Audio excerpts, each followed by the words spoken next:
Hello, this is Artemis_anime. Today I am reading Chapter 15, Trainwreck, of Viridian by Silver Mist Anime Lover. I hope you enjoy! Hisashi sighed as he sat down in the meeting table in the staff room. They'd been having more meetings this year than usual, and it was all due to one quirkless student. He was really fond of the little listener himself, and was worried about his safety constantly, but the fact that they had to continue having the meetings regarding said safety was mildly annoying. Worth it, though. Alright now, Aizawa, you said you had an update on the Midoriya situation, Nezu asked, eyes glinting in concerned interest. It was a surprise to most of the staff how quickly Midoriya had grown on Principal Nezu. He wasn't the kind of guy to grow attached to students that way, not to say he didn't care, because he obviously did, but it was more like a professional care. Like how someone would care about a coworker or a group of people on the other side of the world struggling with poverty or something. But this was much more personal. He cared about Midoriya in such a way that he was pulling out all of the stops to protect this kid. Whatever potential Nezu saw in him must have been incredible. He wondered what they did in their private classes. Midoriya had been Nezu's private student for weeks now, and the kid's studies showed it. His grades had gone from above average to off the charts. Most of his work was actually from Nezu these days, not his teachers, though Hisashi doubted the kid realized that. My class decided to have an outing to the movies at the end of last week, Shota sighed, taking a long gulp of coffee. Obviously, I went with them to make sure they weren't attacked. I came too, Hisashi chimed in. We weren't attacked, Shota quickly spoke up, before people could start worrying. I'd expected some kind of quirkless discrimination towards him. He himself had warned me there was a strong possibility, and had asked me to let things be if something happened. Hisashi saw Shota's hand clench to a fist under the table, and rested his own hand over his. It started when he tried to buy the tickets. Hisashi spoke up. The clerk threw his ID back at him and said he didn't serve his kind there. Then the manager came out. He grimaced as he remembered what had happened.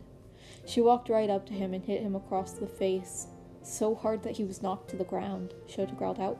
What? Nezu cried out. Oh, it gets worse, Hisashi informed grimly. She called him it and the thing, and poured soda over his head, tried to convince Shota and I that he wasn't worth our time or protection. I knew that was bad, but...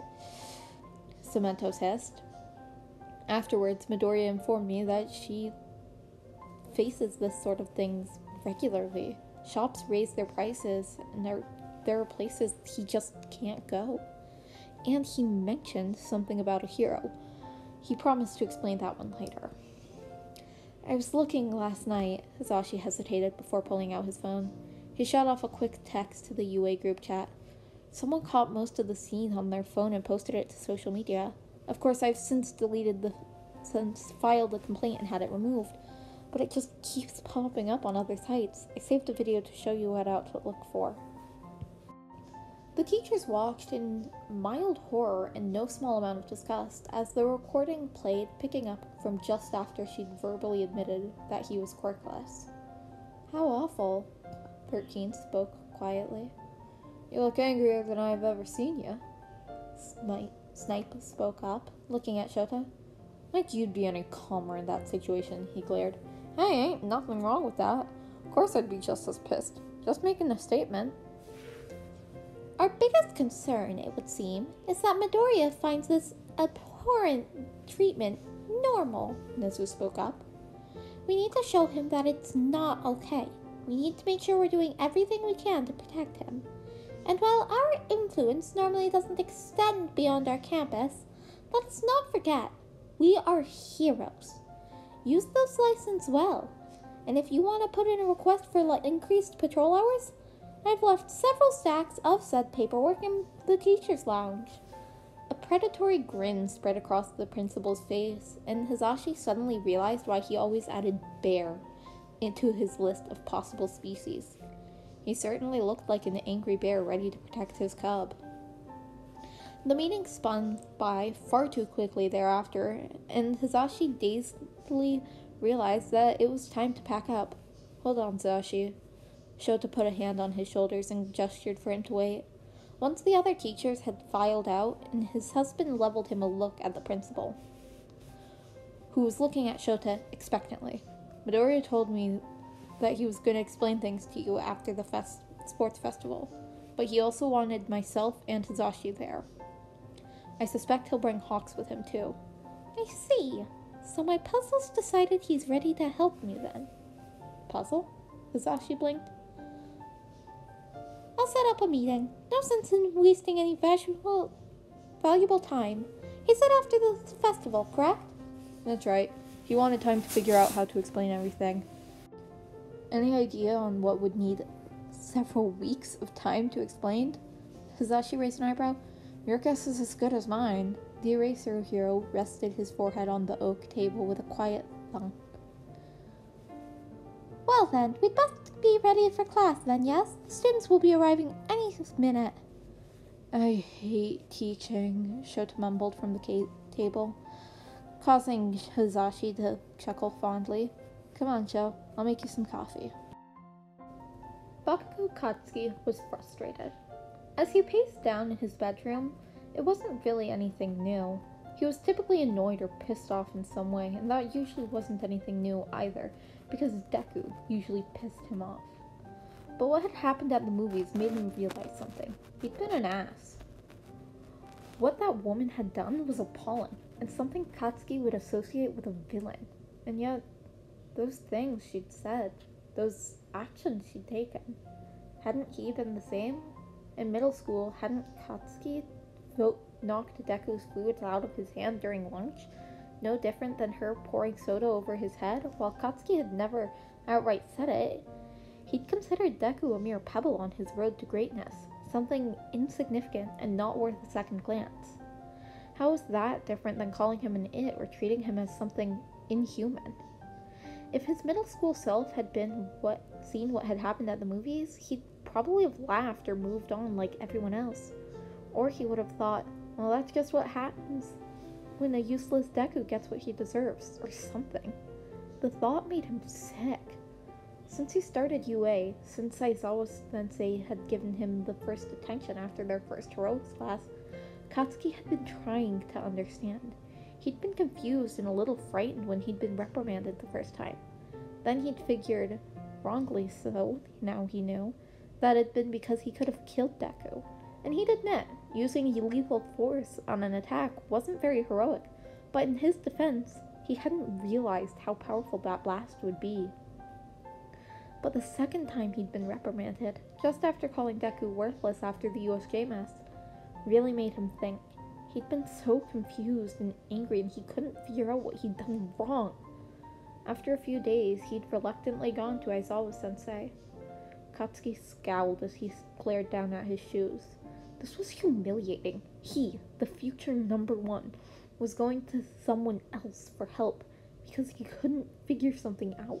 He had half a mind to turn around and go home, but he couldn't bring himself to do so.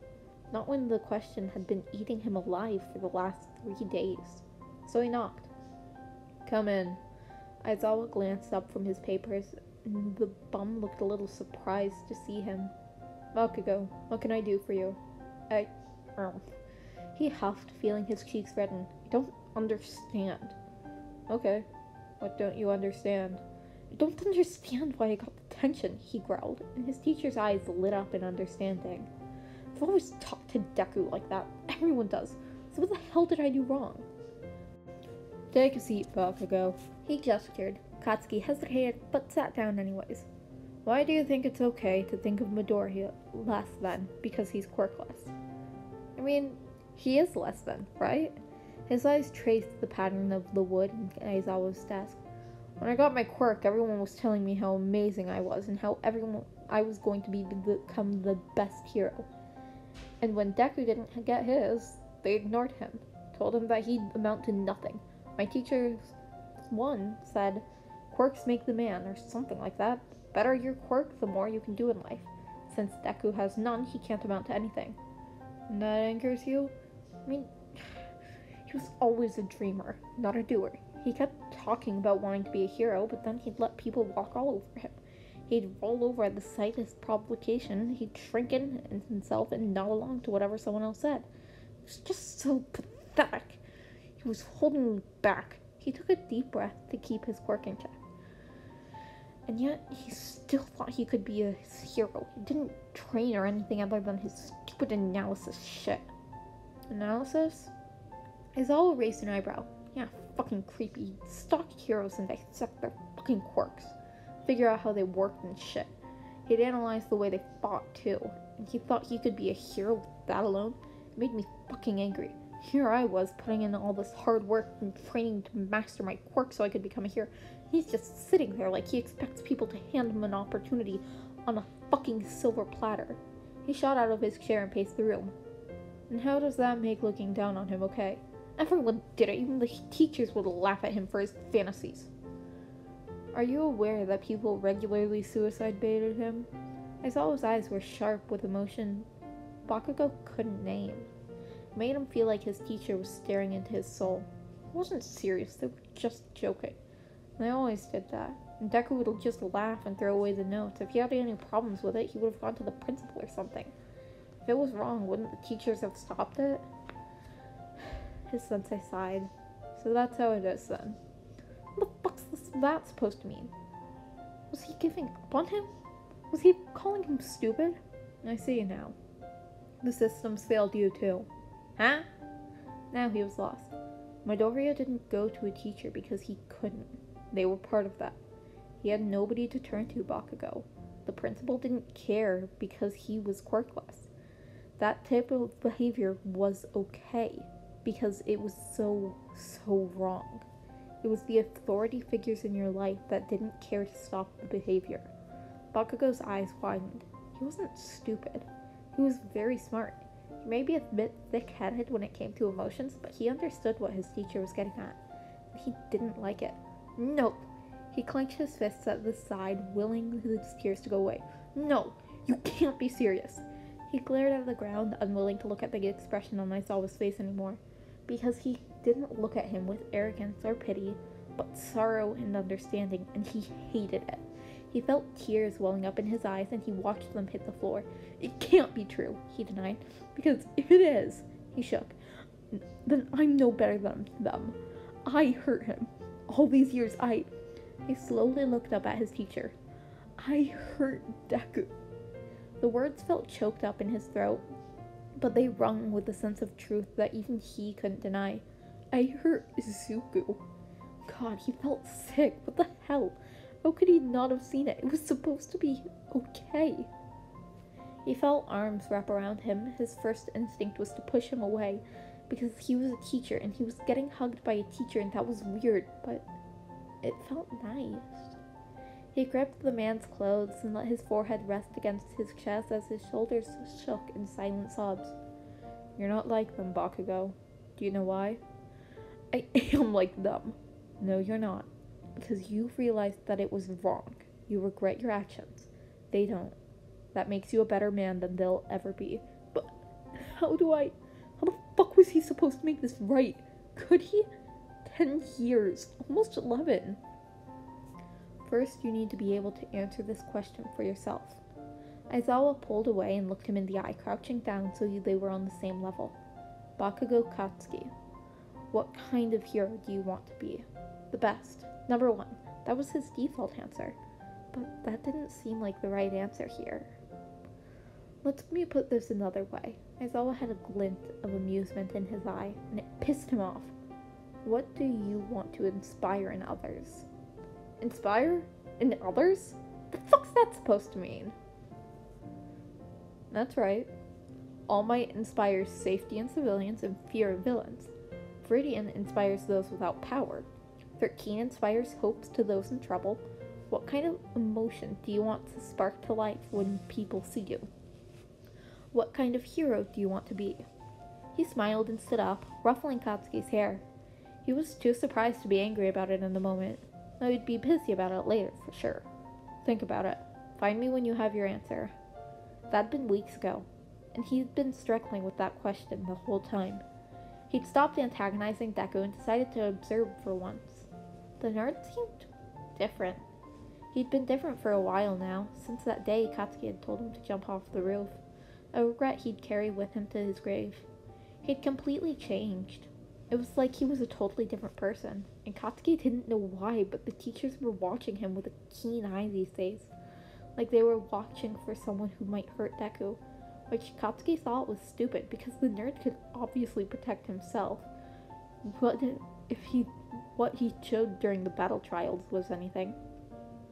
It wasn't until the movie incident that Katsuki had realized what Aizawa meant about society. What had happened was not okay. But the moment everyone heard he was quirkless, it was like Deku didn't matter anymore, and that really pissed Katsuki off. If Shitty Hair hadn't been holding him back, he would have blown that bitch to pieces. And it made Katsuki take a good, hard look at himself in the mirror that night. For the first time, he didn't see a hero staring back at him. He saw a villain, a bully, someone who inspired fear in others.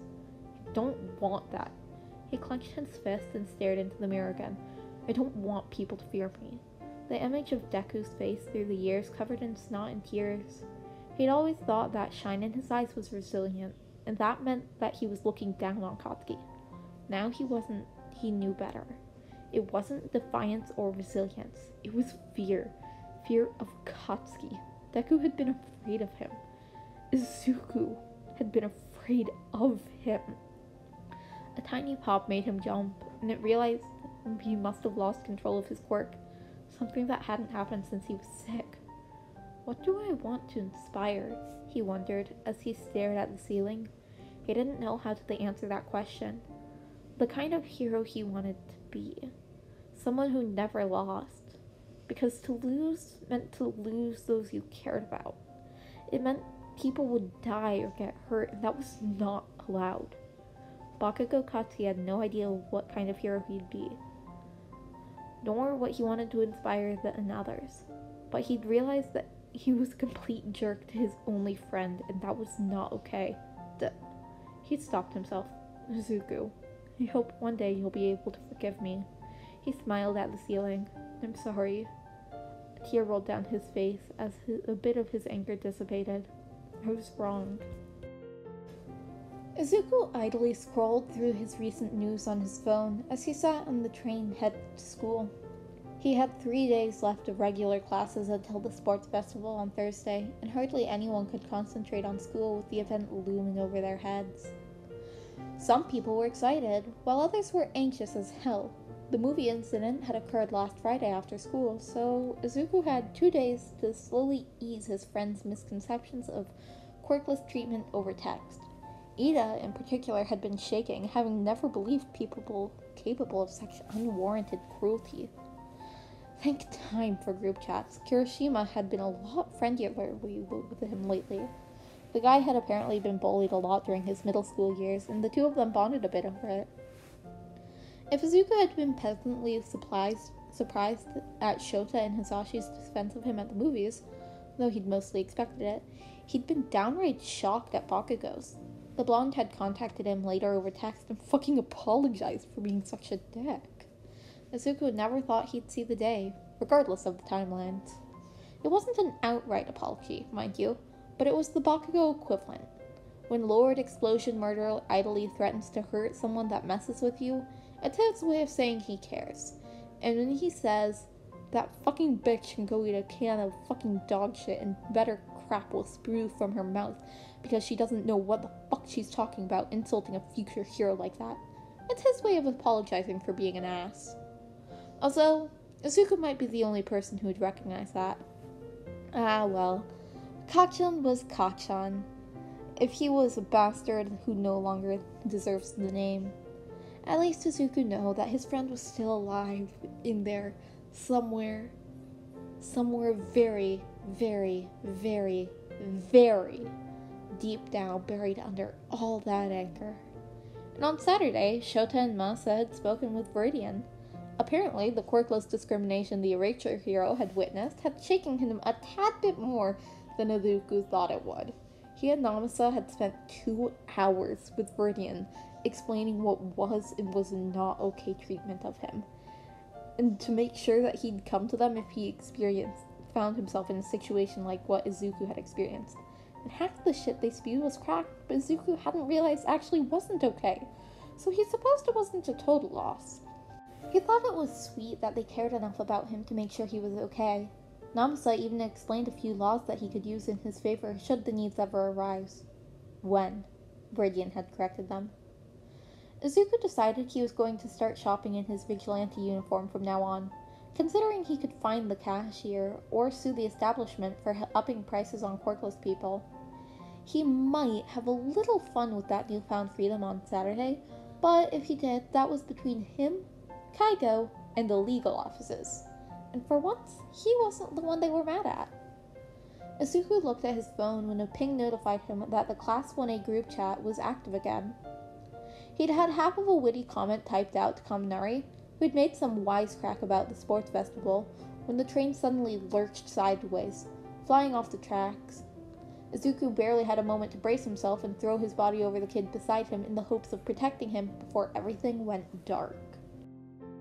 Izuku's eyes snapped open. He had a killer headache, but that could have been from the train. His body stayed still on some old survival instinct. He smelled smoke, but it was oddly silent. A few brave crickets sang out into the night as the winds blew around him. Wind? He cautiously sat up, taking in his surroundings. He was outside. There was a forest not too far in the distance to his right, and what looked like a desert to the left. The hell? About time you woke up, Zoo. His attention immediately settled on the man who stretched his hands above his head. That long black hair with bright red roots poking up from the lack of dye touch-up that pulled into the low ponytail. Those glimmering blue eyes that shone like the flames. He knew this man. Dabi? He gawked. Dabi's brows furrowed. So, you okay? Why are you looking at me like that? Are you okay? Dabi, how... He paused, glancing at the far too familiar desert he remembered traversing during those long winter months with Shota. The forest he'd gone hunting in for food when they needed to eat. Though this seemed to be the north side of the forest rather than the east side where she and Shota had been. But this was all apocalypse turf. What the fuck was going on? Dabi, where am I? Hell if I know. Calendars and phones don't exist anymore, remember? What, you'd have a bad dream? He gave Izuku an odd look. No, don't tell me. But the portal! His heart was thudding loudly in his chest. He felt like he couldn't breathe. This couldn't be real. He'd just been in the past. He'd just been on the train in Mufasu on his way to class. Shh, Zoo, listen to me. Breathe with me, okay? Dabi had a gentle hand on his shoulder, which grounded him. To now, he realized abruptly that he was lightheaded. A panic attack? He mentally questioned. He didn't get those. He must have been really freaking out. The portal didn't work, Dabi continued calmly. That was months ago. I found you wandering around the wasteland a few days after. You explained everything to me. Project Hope failed, remember?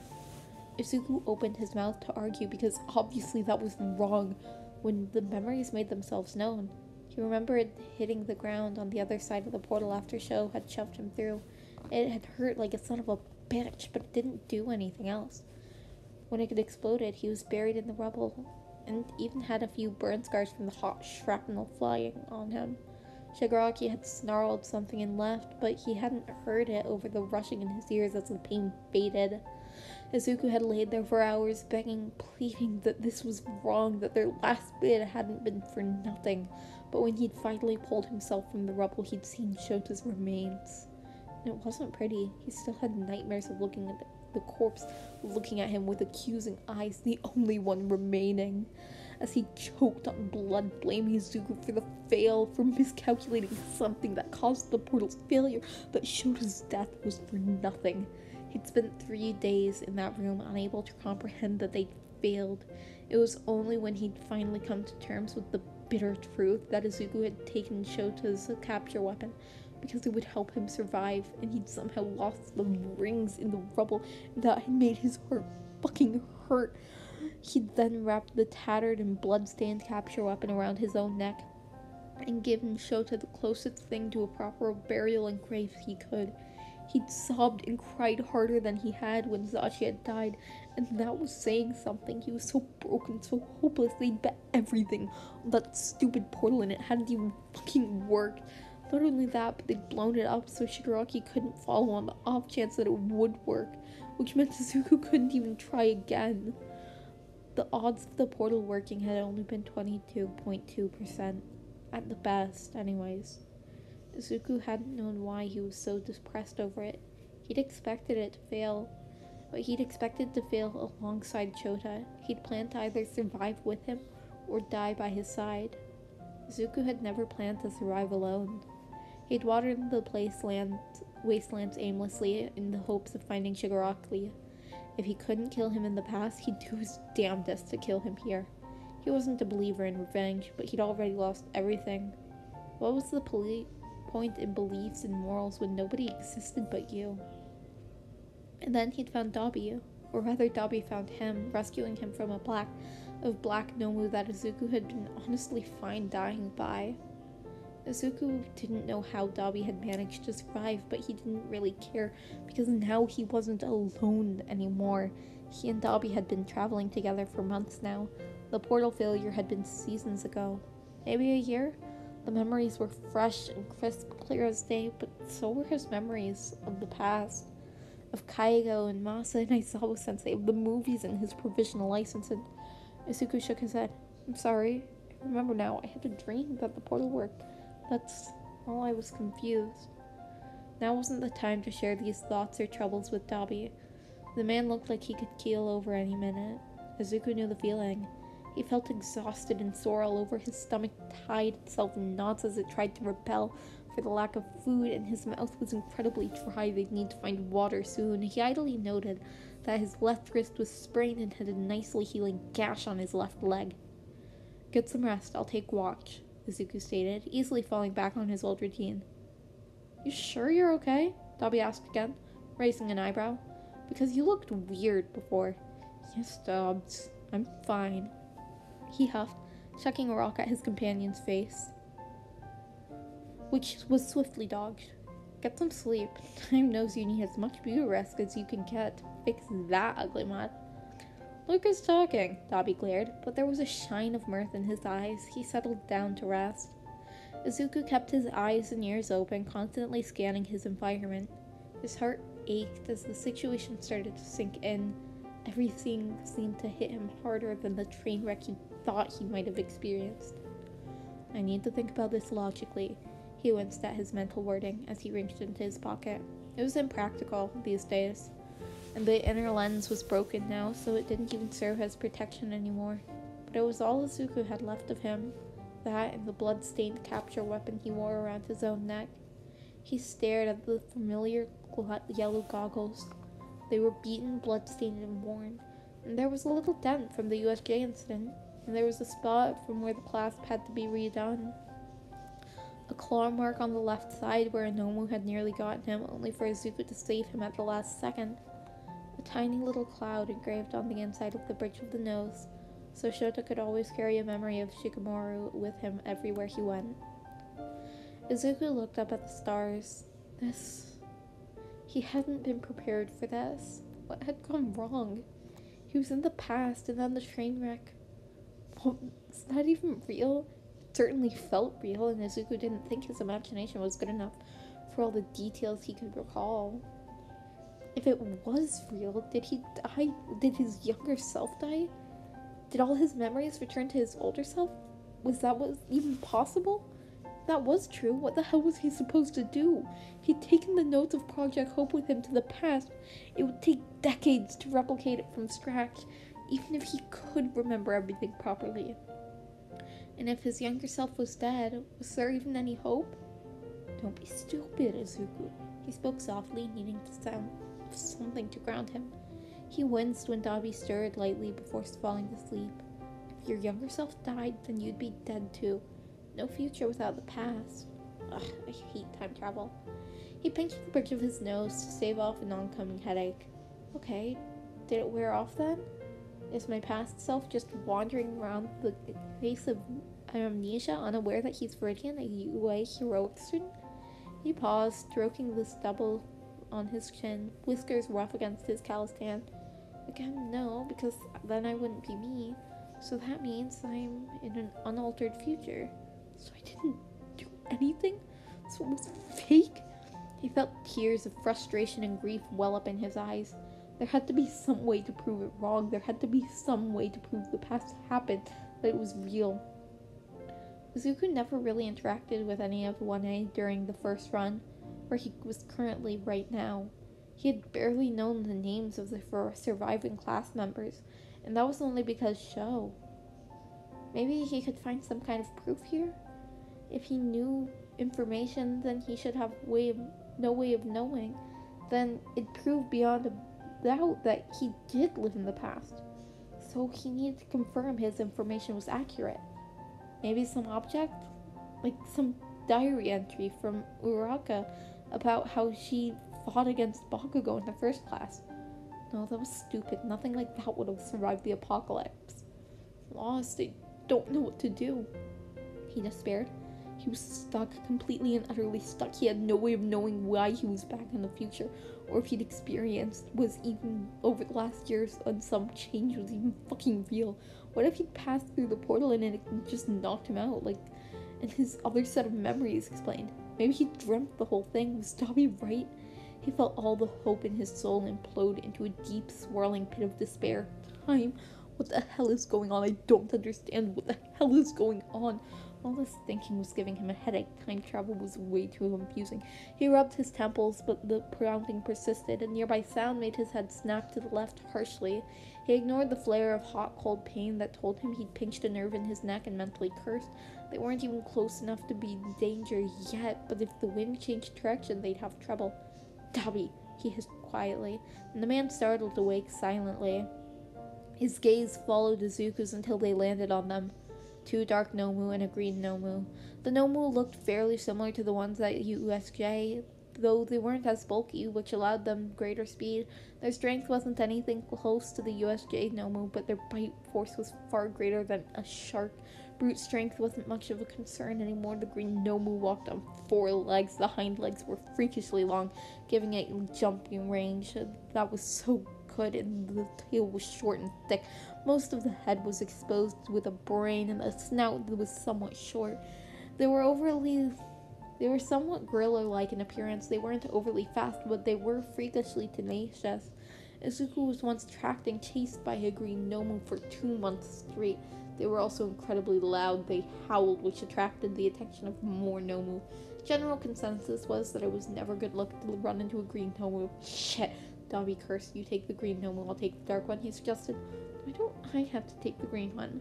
What if I don't want the dark one? Izuku huffed. Because you're sneakier than me. If that thing howls, it'll track every Nomu in a 35-mile radius, and you know it. Fine, leave it to me. Izuku was putting a lot of trust in Dobby here, but that wasn't anything out of the ordinary. He went full stealth mode, stalking up unnoticed towards the green Nomu. It took painstaking 11.5 minutes to get close enough to sprint, but it still wasn't far enough away that the dark Nomu didn't spot him. He gripped his Sai hand steady. It was fine, easy even. He knew this. He'd been doing it for years. He felt a grin spread across his face as he fell into a familiar stance. It felt good to be able to hunt Nomu again. No matter how terrifying they were, it also felt right to be in his adult body once more. While it had been strange at first, he was used to child-sized stealth again. At least he thought he was. It was frighteningly easy to adapt his older self. He sat hidden in some bushes. It would only be a matter of moments. The Nomu was almost in range. The wind abruptly changed direction, and the green Nomu's eyes landed on him. He didn't hesitate. Hesitation would only get him killed, possibly Dobby too. He ran straight at it, sliding under the Nomu's gaping maw and thrusting the Sai up, catching it in the chest. It was luck and muscle memory that allowed him to pierce its heart. On the first try, it let out a strangled half-howl, but it was far too quiet to be its danger. A desperate claw nicked him in the arm, but he shrugged it off. It was minor and nothing that would hinder his movements. He felt the shadow of a dark Nomu loom over him. It felt the hot breath blow against the back of his neck. The familiar icy fingers of death brushed his aura, but Izuku didn't turn. He twisted his side to make sure the green Nomu was truly dead, as Dobby, as he knew he would, set the dark Nomu ablaze with a concentrated burst of fire to the brain. He glanced at how close the call had come to killing him. 8 millimeters. Cut a little closer next time, Dobbs? I'll say hi to Zash and Cho for you. He sent his brother a mild glare. Shut up, idiot. Be happy I saved your sorry depressed that all, idiot brother. Asshole, the one and only. Dobby jumped down as Izuku stared, faced with the last wary Nomu. This one must have been a particularly smart black Nomu because it actually backed away. It was intelligent enough to know that this prey was too strong for it. It growled and ran. Oh, was it something I said? Izuku grinned. His headache was starting to kill him. The sun was starting to peek out from over the horizon. He winced and hissed lightly as the light made his head pound. Headache, he explained, turning away from the quickly brightening sky. Concussion? Dobby tilted Izuku's head to get a better look in his eyes, watching the pupils shrink as he lit a flame on his fingertips. Not that I'm aware of, Izuku growled at the light, nonetheless sharpened canines glinting in the first rays of sunlight. Doesn't seem like one. Dobby tapped his chin. Izuku was mildly jealous. Dobby was incapable of growing facial hair due to his burns, whereas Izuku was left with an itchy mess and got tangled if long enough. Though he had an estate, he wished he could trim it up a bit, or maybe just wash once in a while. He stroked his growing beard idly, noting he needed to shave again. Where did he put that pocket knife? Come on, there'll be more before they come along. Royals have pack. Dobby led his way to the back of the camp, and they started packing their meager belongings in a bag. Royal Nomu was an alternate term for the black Nomu, giving their crown-like protrusions around their brain. Right as Izuku went along with the motions of packing camp, his headache was getting worse, and there was a ringing in his ears now. Damn it! What the fuck?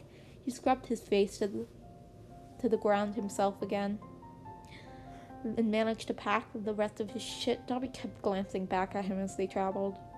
Izuku didn't make it more than 4 hours. His headache had gotten steadily worse, and now his vision was cracked. Shit, Tubbs. Gotta rest, it's a migraine. How bad? Vision's cracked, can't see shit, and you sound garbled as fuck. He sat on the ground wherever they were. It felt like a forest and covered his eyes, bringing great relief. Alright, I'm gonna find us some shelter then. Dobby sighed before Izuku felt himself picked up. Hey, I'm a grown-ass adult, he protested. I can walk. Shut up. You can't walk in that condition. Besides, you're stupid if I think I'm leaving you. Besides, you're not even that heavy. Perks of malnutrition, Dobby smirked. Izuku sighed as he resigned himself to this torment. He rested his head against Dobby's chest, listening to the man's heartbeat. Hey, Dobbs? Yeah? If I ever did go to the past, would you want me to find you? He heard Dobby snort. Nah, I was a punk-ass little shit. You wouldn't want to run into me. I would have likely flambéed your ass without a second thought. Noted. Izuku chuckled weakly. He felt a cool hand on his forehead and subconsciously pressed closer to it. Damn it, Izuku. You're burning up. He sounded worried. I am? Yeah. He paused for a long moment. If you really did go to the past, I'd want to save you to save my family. The Todoroki family? Yeah, our father was an abusive asshole who beat us up under the guise of training. He got our mother tossed in the mental hospital after she burned Shota because of the abuse he put her through. But none of us really knew what happened, and Shota never talked to me about it. But that was sort of the tipping point for me. He took a deep breath and sighed. I told you that I was a Todoroki, right? Yeah. My real name is Toya. Todoroki Toya. You don't like it? It's not that. Dobby smiled a little. I tried to kill Endeavor. He'd been beating her mother for as long as I knew, and as long as I could remember, and I was just sick of it. And poor Shoto didn't deserve that either. But he burned me instead. My flames are a lot harder than his. But I was inexperienced. He gave me a lot of these scars, and I let him think me dead. You faked your own death? I think I remember you telling me about that. I might have, I can't remember either. Dobby laughed. It's not that I dislike my name, Toya. My mother gave it to me. It's my only gift from her I have. But I ran away from my family. I abandoned them because I was too scared to go back. I don't have the right to go by that name anymore. Not when I left my siblings, Shota, to that monster. Toya. Izuku tested the name on his tongue. I like it. It sounds nice. I'm not Toya, though. Dobby gave him a bitter smile as he sat down on an old, warm blanket. I gave up the right to my mother's name when I left my siblings for dead. I'm Dobby now, and that's the name I'll have until the day I die. He sighed as he set their stuff down. It was a lot darker here, and Izuku's headache eased a bit. He glanced around. A cave? Yeah, the entrance is pretty small, so the Nomu shouldn't be able to reach us here. Thank you, Dabi, for telling me about your past, Izuku smiled. Thank you for listening, Dabi smiled softly. Can I sleep, Dabs? Yeah, Zu, you can sleep. Izuku closed his eyes and let his headache consume him. The last thing he heard from Dabi was his forlorn sigh. If you ever did make it to the past, Izuku, save me. I don't want to die nameless. Izuku gasped awake, clutching his head in agony. He blinked several times, but nothing made sense. Garbled words registered in his pain-addled mind as far away, and it took him several minutes before he managed to crack open an eye. This wasn't the cave he'd fallen asleep in. He blinked as his brain began to organize itself. Gears started spinning around, and his headache quickly died down to a dull, throbbing roar. He was buried beneath rubble. Had he and Dabi been attacked? No, surely he would have woken up, fever or not. He knew better than to call out to his brother. There could be Nomu, or worse, Shigaraki, around. But something wasn't right. He scrubbed his eyes as he hesitantly sat up, noting minute movements around next to him. The rubble had fallen around him, creating a bubble of space. No, that wasn't quite right. He was staring at a chair. A chair on the wall? The train. Everything clicked into place. He heard people moaning around him in the distance, but the way his car had crashed isolated away from any survivors. If he'd been sitting even one chair to the left, he'd have been crushed. As it was, the man who'd been sitting across from him was staring blankly at the ceiling, a petal of sticky red letting Izuku know that he was already gone. Okay, I'm back in the past? Again? What the fuck? He was relieved, worried, angry, and confused, but most of all, Izuku was scared. He was relieved because it meant he could now go back to trying to kill Shigaraki and preventing this entire disaster. Worried because what was going on with Dabi in the future now. Angry because this kind of shit would only fucking happen to him. And confused because he really had no idea what the fuck was going on. And he was scared. He was terrified because he didn't know what the fuck was going on anymore.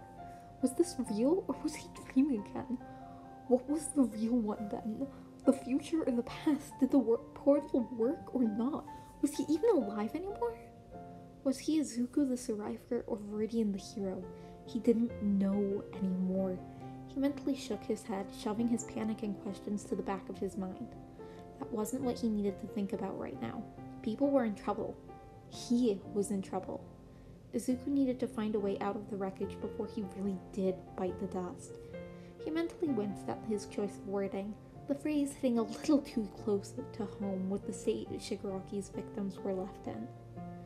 The voices became a little bit clearer, and he recognized the telltale signs of a hero fight nearby. Ah, a villain must have overturned the train, and now heroes were on the scene. He reached up to his head with a wince, pulling his hand back with blood. Ow. Concussion. Not cool. He stopped when he saw his arm. The scratch he'd gotten from the green Nomu was still there. It looked just as it had when he'd fallen asleep in the cave. And while someone else could easily mistake the damage for done in the crash, Izuku knew what a Nomu's claw injury looked like. Nothing could quite replicate it. He also stopped to stare horrified in fascination at the inside of his left wrist.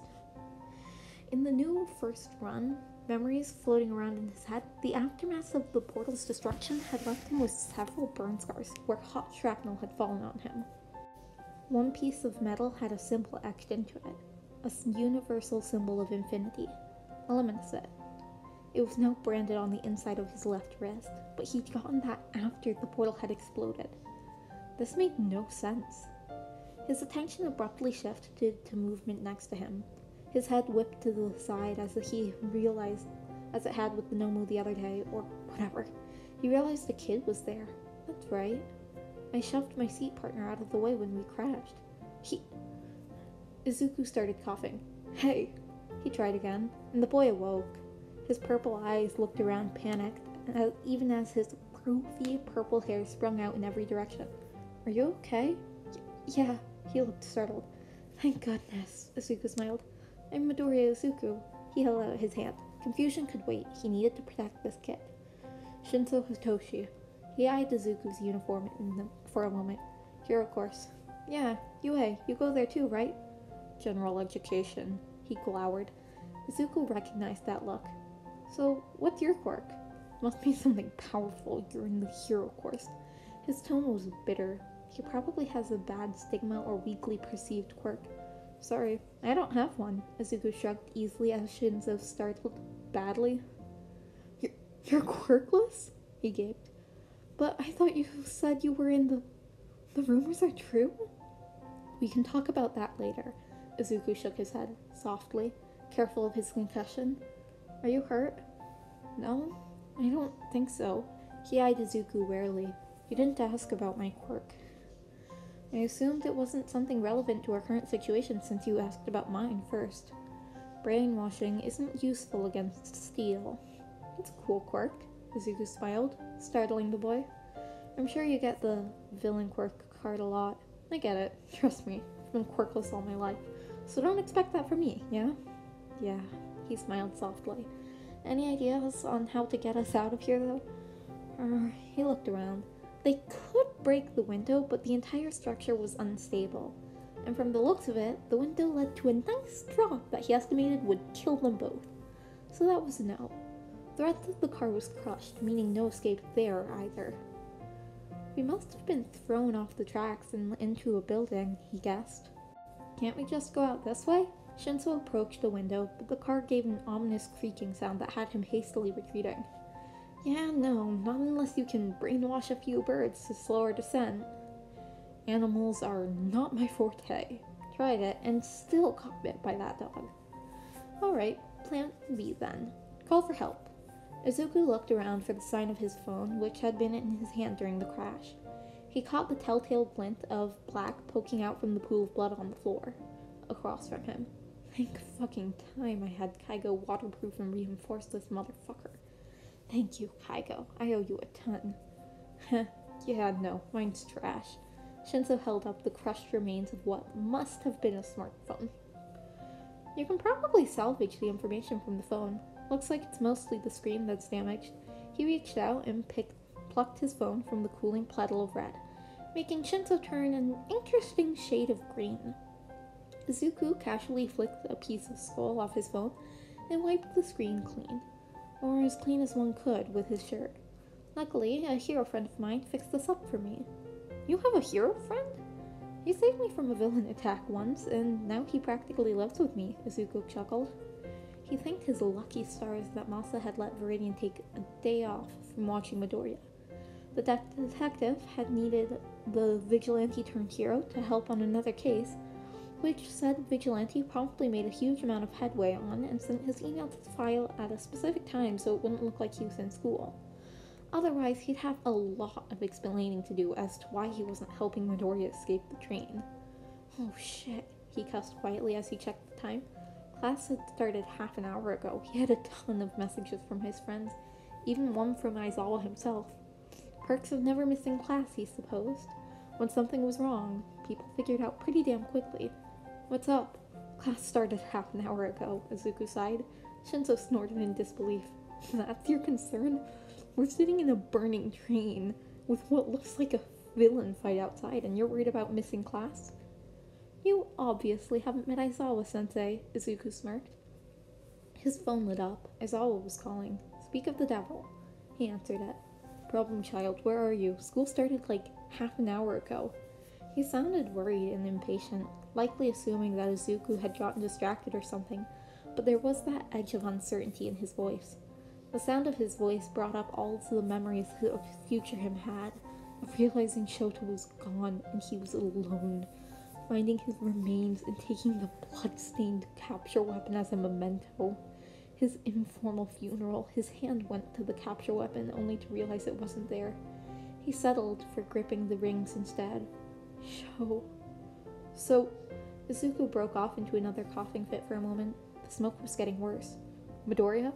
His tone was more urgent this time. Sorry, Sensei. he managed to wheeze out as he caught his breath. Shinzo awkwardly patted his back to help him breathe. I got caught up on the way to school. That's an understatement. Shinzo rolled his eyes. Where are you? What's wrong? I think the train I got on was attacked by a villain, he guessed. Might be on the news. I don't really know. I'm sorry, I'll be there as soon as I can. He heard Shota let out a huff of worry and disbelief. Please don't tell me you took train 18 train. He looked at Shinzo, who nodded. The look on his face clearly judged him for not knowing which train he'd gotten on, but in Izuku's defense, he was a little discombobulated at the moment, and concussed. Yeah, that's the one. God damn it, problem child, he cursed, and Izuku blinked in surprise at the swear. I'm on my way. Stay on the phone. Okay. He was confused. Was it that bad of an incident? He knew it probably was bad, but hearing the way his sensei was reacting, it was unlike Shota to show panic or worry openly in his tone. Listen to me. The train is in a volatile state right now. Newscasters say it could blow or fall depending on which car you're on any minute. If you can, you need to find a way out. Heroes on the scene are most likely engaged in fighting with the villains that caused this. Right. Sensei, I'm also with another UA student. Shit, okay. Are either of you injured? I've got a concussion for sure. I think he moved a bit more, testing his limbs for movement. Dislocated shoulder. Give me a sec. He hastily popped it back into place, and he could have sworn he heard Aizawa hiss on the other line. Shinzo looked a little green. Okay, that's fixed. You're crazy, Shinzo stared. Yeah, I know, Izuku shrugged, wincing a bit at his sore shoulder. You're giving me gray hairs, kid. That's cool, he replied without thinking. Okay, yeah, concussion, I think that's the main one. Shinzo says he's fine, but I wouldn't be surprised if he got one too. Hold tight, problem child. We're on our way. Shota's day had started with one of his clats lying across his face and a dead alarm clock. Not ideal by anyone's standards, but that meant he started off a full 30 minutes behind schedule. Hizashi had left fairly early to grade papers before class started, something Shota did at night at the end of the school day and the start of patrol, which he'd recently been able to get back to. So nobody was there to wake him up except the cats. So not only did he wake up mildly panicked and majorly crankly, and without his morning cuddles, but because he was running behind, he didn't have time to eat. Okay, that's fine. That's what jelly pouches were for. He stacked one on and poured his coffee into a thermos to drink it on the way to school. He could still make it on time for, and then he tripped over Coco, one of his cats. She was fine, thankfully, pissy, but fine. But Shota hadn't gotten the lid on his thermos yet, and the coffee spilled all over the hardwood floor. Coco yowled angrily at him and sent him a baleful glare from her new perch over the arm of the couch. Shota glared right back. By the time he cleared that up, because you do not leave coffee lying around where cats can get to it, nor do you leave liquid on hardwood floors, he realized that he had just enough time to make one more cup of coffee. Except that was the last bit of coffee in the house. He was out. Fuck his procrastinational tendencies. He knew he should have gone grocery shopping yesterday. So, no coffee. Wonderful. He grabbed his keys and hurried out the door, intent on at least getting to class on time. He could grab some coffee from the break room before homeroom. He'd just have to suffer a little until then. But no. Fucking traffic was a bitch and half today. He parked his car, scaled the side of UA, nobody saw him, thankfully, and slipped into the doors of 1A seconds after the bell rang. Today was already looking like a fuckfest. He wanted nothing more than to lie down and sleep. He opened his mouth to tell his class that he was going to do exactly that, not to bother him, when his eyes landed on Midoriya's empty seat. His mouth snapped shut, and suddenly, Shota didn't feel like sleeping anymore. Midoriya had never been late or absent, and his middle school records were much the same. Where's Midoriya? I don't know, Sensei. He hasn't answered any of our texts, Uraraka answered, worriedly. His gut was twisting uncomfortably, and Shota knew to trust his gut above all else. But right now, he couldn't do much of anything, so he hesitantly went ahead with homeroom, shooting the kid a message. It was entirely possible that Shota was overreacting and his gut was just angry at him for missing his daily fix of caffeine. Maybe Ida was right and Midoriya overslept? Shota himself had done so this same very morning. If he didn't hear a call back by the time homeroom ended, he'd call. Most kids didn't hear texts anyway. Ringtones were always set louder than text after all. 30 agonizing minutes later, Shota dismissed class and went straight for the teacher's lounge. His co-workers were all watching TV. His eyes caught the headlines. A robbery gone wrong. Fleeing villains attacked and derailed the train in their attempt to get away, and now heroes were trying to rescue people and hold back the flames. The villains were still occupying most of the attention, unfortunately, but it looked like the train was going to blow. Shota didn't catch if it was because of the engine or because of a quirk. Part of the train had even been flung into a nearby building and was dangling from where it was embedded 4 stories up. All Might was already on the scene, helping subdue the villains. It should be dealt with shortly, but Shota's gut churned, with a sickening violence. He pulled out his phone and called Midoriya. Luckily, he picked up almost immediately. "Problem child, where are you? School started half an hour ago." His voice came out a little harsher than he intended, but he was worried, damn it. 13, Hisashi, and Cementos turned their gazes toward Shota. "Midoriya wasn't in class?" Hisashi asked, and Shota shook his head. So, Midoriya's voice cut off into a terrible hacking cough, and his feeling got worse. There was an odd cracking sound in the background, like creaking or crackling. It was hard to tell over the phone. "Midoriya?"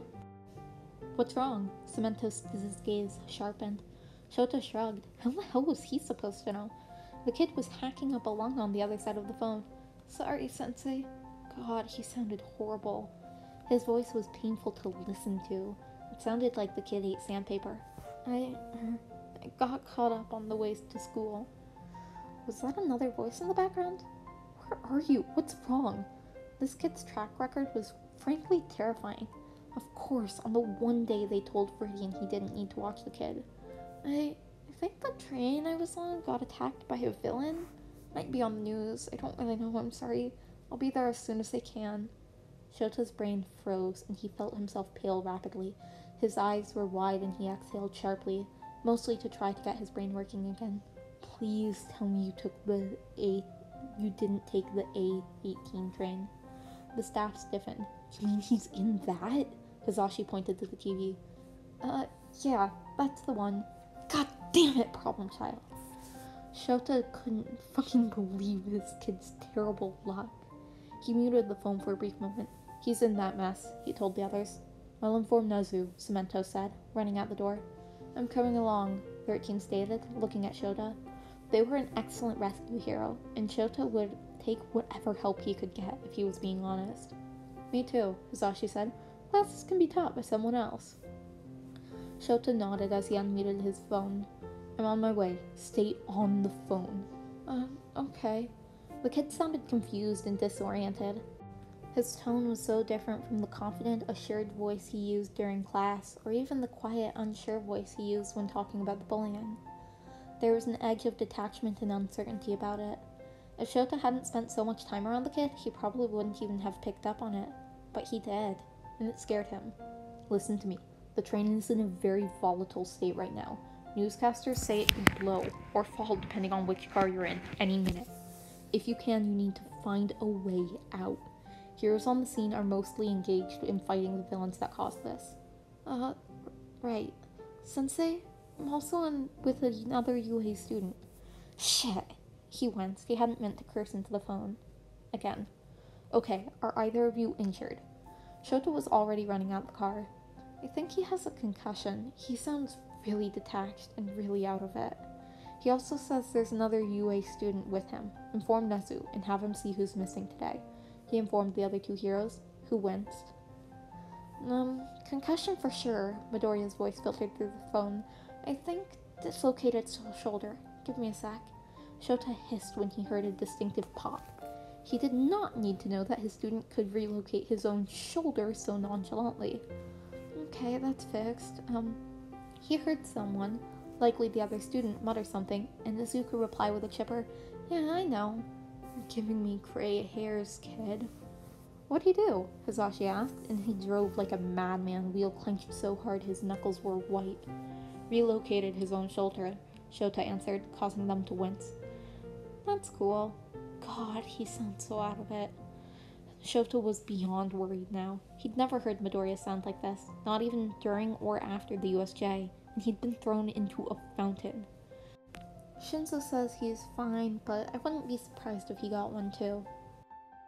"Hold tight, problem child. We're on our way." He didn't remember when he handed the phone off to Hisashi, but he must have, because he soon found himself jumping out of the car window with his capture weapon, before it even rolled to a stop. He followed the billow of smoke right into the wreckage. It was bad. Eraserhead. 13 looked at him. "Mike says that Midoriya and Shinzo were in the 8th train car. It's one of the cars up there." They pointed to the building that had a car embedded in it. Like another hanging down. The other 2 cars had already fallen, likely killing all the survivors that had been inside. "The other heroes are already working on the grounded cars. We'll skip over 8 and 9, he decided. There were plenty of rescue heroes there, and from what he could see, the 8th was the mostly crushed one at some point, likely a point of impact for the derailing train. Midori was damn lucky he was still alive. So was Shinzo. "Roger that," 13 affirmed as they ran over to the scene. Shota hated disasters like this. People were running everywhere, screaming and crying and making noises of despair as they realized the ones they loved were lost forever. He hated it. It reminded him of Shirakumo. He shook his head as they got to work. All Might had the villains handled. They didn't need to worry about being interrupted. They made the hectic track up to the side of the building, which thankfully was not currently in use due to construction. At least he didn't have to worry about evacuating them, too. Shota used his capture weapon to scale from the outside, while 13 went through the inside. It took far longer than Shota would have liked to reach the cars, but 13 was already cautiously dissolving bits of rubble and train car they dared to try and create an exit for the survivors. It was risky. One wrong move and 13 could end up accidentally dissolving one of the parts that kept the car from falling and killing everyone. Hisashi was working with 13, dragging out as many survivors, and sometimes bodies, as he could. But Shota didn't have time to think about what his teammates were doing. He caught sight of movement in one of the car windows, and he started to make his way over. "Midoriya," he called out. "Sensei." It was quiet, but Shota heard it. He followed the sound to a window he'd caught movement in. Shota carefully broke the glass and slipped inside. The car creaked ominously under his weight, but held. There was blood and debris everywhere, but the 2 boys seemed to be in one piece. "Midoriya." He crouched down. He looked like hell. There was blood running down his face, and Shota couldn't tell how much was blood of the uniform was his own, and how much was from the other passengers that weren't so lucky. Shota caught sight of a dead civilian. Hopefully, Midoriya's concussion kept him from noticing that detail, because this poor kid's been through enough trauma. He didn't need to be stuck in a small space with a man with a caved-in skull for almost an hour. "You're Shinzo, right?" He took stock of the other child who was sitting right next to Midoriya, a boy, likely a first year, with purple hair and eyes. His bags reminded Shota of his own, and he looked roughed up and shaken, but otherwise fine. He looked a hell of a lot better than Midoriya, that's for sure. He nodded in affirmation. "Shinzo Hatoshi, Class 1C. Shinzo was shaking a bit, obviously frightened and in a mild form of shock. It was a normal reaction to this kind of situation, and Shota would have been much more worried had he been calm. Speaking of which, Problem Child was not shaking. He had a somewhat vacant look in his eye that briefly made Shota wonder if he was in another flashback. It was a valid concern given the magnitude of the situation, but he seemed aware of his environment this time. His eyes tracked Shota's movements as best they could, and he didn't seem to be reacting to any hallucinations of his past.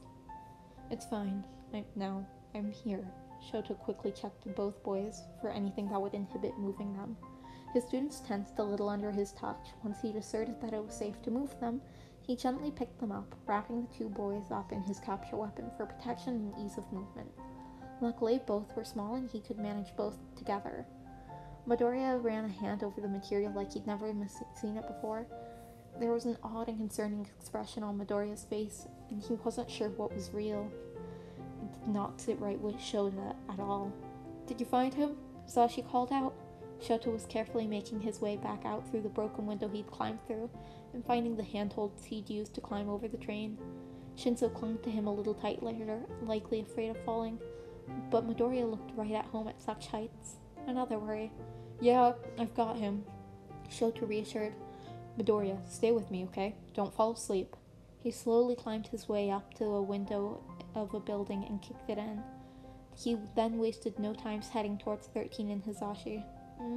Okay, Sho." He sounded like he was falling asleep, which was bad. "No sleeping. If I can't nap, neither can you. Shinzo, make sure he doesn't fall asleep." Right." The kid looked much better now that Shota had feet on solid ground. The purple-haired boys flickered to Midoriya on the nose, causing said boy to flinch back. Midoriya made a sound of discontent, but his eyes were a little clearer.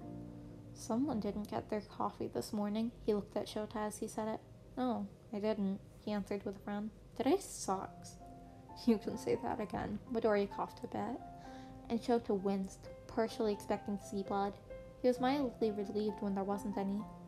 He finally found 13 and Hisashi. There were several civilians around them, not all of them alive. The train moaned again, louder as several snapping sounds were heard. "Watch out, it's falling," 13 warned, and the people covered their ears and heads. Hisashi reached out towards the train, grabbing someone's hand at the last moment. As the train fell and crashed to the ground with a massive boom, the voice hero grinned, lifting a young woman up safely and setting her onto the solid ground. "Mommy!" A young boy ran over, embracing the rescued woman with a loud sob. Hisashi smiled, and Shota did so internally. It was reasons like this that pushed him to become a hero, because if he could just save one more person, he would. They led a group of survivors, dragged or carried in some cases, back down to the ground level. Shota finally stepped out into sunlight. "Come on, 13's already evacuated the other train cars," 13 explained. "Heroes are being asked to evacuate too." "Right," Shota nodded as they quickly made their way towards the ambulances. They'd just rounded the corner of a building when an explosion rocked the ground beneath their feet. He instinctively shielded Midoriya and Shinzo with his body, trying to protect the kids from anything that could worsen their condition. He didn't think Shinzo was hurt, but better safe than sorry. "You okay, listener?" Hisashi asked, looking at their student with open concern. "I'll be fine," he answered, with a little bit of a slur in his words. "I've had worse. Just a concussion. Recovery girl should be fine." "No problem, child," Shota argued. "You're going to a hospital." "Don't wanna. I'll miss school." "Midoriya, missing school is not that big of an issue," 13 sighed, exasperated as they helped Shinzo over to an ambulance. "I don't like hospitals," Midoriya argued back, a stubborn gleam in his eye that reminded Shota strongly of Viridian. "Too bad." Shota sent him a mild glare. But there was a gleam of something in Midoriya's eye. It wasn't quite fear, but it was something similar. He felt himself sigh. "Would it be better if I came with you?" "Yeah," Midoriya admitted. He sighed and climbed into the ambulance with the kid. Aizawa. Midoriya is safe. He was with a student named Shinzo Hitoshi who obtained no visible injuries. I am en route to the hospital with Midoriya. Please have someone cover my classes, preferably not all night. Nezu, I'm glad he's safe. I'll be coming to visit too. I think Kayama will be able to cover. Kayama, you've gotta make sure the little tyke's okay, yeah? Keep us posted. Ishiyama, I'm glad he's alright. News footage made us think the worst. Yamada, well, it was pretty damn rough. Lots of people didn't make it. I'll be back on campus soon, so I won't need a full day sub. Nezu, Shinzo Hitoshi is the other student, General Education, Class 1C. Your class, I believe, Snape? Snape, yeah, I've been wondering where he is, but this isn't the first time he's been absent. I'm glad he's safe. Kid's got a good heart with a strong thirst for heroics. Nezu, Aizawa, please keep us informed. Aizawa, of course. He locked his phone. He must have zoned out at some point because before he knew it, he was sitting by his student's bedside in the hospital. Said problem child was still awake, albeit begrudgingly so. He kept glaring at the hospital like it had personally offended him. How are you feeling? The kid startled a bit, having been lost in his thoughts. He looked a little out of it, but not nearly as bad as before. I'm okay, I guess. Just a little disoriented. That's understandable. Thanks, Sensei, for saving us. Try not to get into any more trouble, Shota begged. The sports festival is 3 more days away. I really don't want to see you in a hospital bed any time before then, or during, or after. Midoriya chuckled. I have no intentions of landing myself in the hospital, Sensei. Ah, that reminds me, Shota spoke up. When we were unable to contact your mother regarding your hospital stay, and it seems as though the number on file is Hawks, we need the number of your mother or legal guardian. The kid stiffened and looked abruptly nervous, though he hid it well. That possible case of abuse is looking more and more likely, he internally frowned. Viridian would have told him them, though, right? But Viridian's quirkless, he realized, biting his tongue as he realized their mistake. Over 85% of quirkless kids were abused, neglected, or abandoned. Viridian was likely no exception. He might not realize that Midoriya was being abused if that was the case. Just like he hadn't known half the shit they'd explained to him. For God's sake, they had to tell him that it was wrong that he'd been constantly denied medical care for a good portion of his life. It was no wonder he hated hospitals. He eyed Midoriya. Perhaps that was why the kid didn't like going to a hospital alone. Was he afraid of being mistreated and neglected by hospital staff? After seeing that manager at the movies, she'd been beyond fired when Shota and Hisashi were done with her. She'd never find a job with the public again. He honestly wouldn't put it past them. It was one of the reasons why Shota hadn't left the room. After festival, his attention snapped back to the unusually quiet boy. What was that? I said I will tell you after the sports festival. Midoriya looked at his hands and played with the sheets. The motion drew Shota's attention to the old gunshot wound on the kid's left arm. The scar itched at his mind, but for the life of him he couldn't understand why. Does it have to wait until after the festival? Nezu's going to be coming by later and I can ask Hisashi to join him. If they could get answers sooner. I'm sorry, Sensei. He smiled sadly. I just want to be a kid for a little bit longer. Is that okay? Just until after the festival? Be a kid? You are a kid. Despite his words, though, he couldn't help but notice Midoriya's eyes. They looked ancient, like a jaded soldier who was still trapped in battles long past. He couldn't help but think those were definitely not the eyes of a child. Please, I'll explain everything after, I swear it. Just not today. Something flashed in the boy's eyes, a sort of confused pain. He gripped his left wrist where he'd seen a small burn scar that honestly looked more like a brand than Shota would like to admit. I can't mentally handle that today, he stated. Shota sighed. It was worth a shot, but he knew when to call it quits. All right. He smiled, ruffling the hair's boy gently. The kid giggled a little, sending him into a grateful smile. You should be okay to rest for a little bit. I'm going to grab some coffee. Promise you'll come back? Promise. He opened the door and nearly missed the tiny voice Midoriya used. Alive? Shota stared into dark green eyes. Alive, he promised. The kid smiled and relaxed, a silent appreciation and relief in his expression. The hero left the room with an odd weight on his shoulders. The promise was heavier than he'd expected, but he fully intended to keep it. I'll always return alive, problem child. I won't break your trust. And that was Chapter 15, Trainwreck of Viridian by Silver Mist Anime Lover. Thank you for listening. I hope you enjoy. Please leave some more comments with more recommendations. It's always better to have more options. I hope you guys all have a wonderful day, week, or whatever. I'll see you next time. Hopefully I won't be pushing it back again.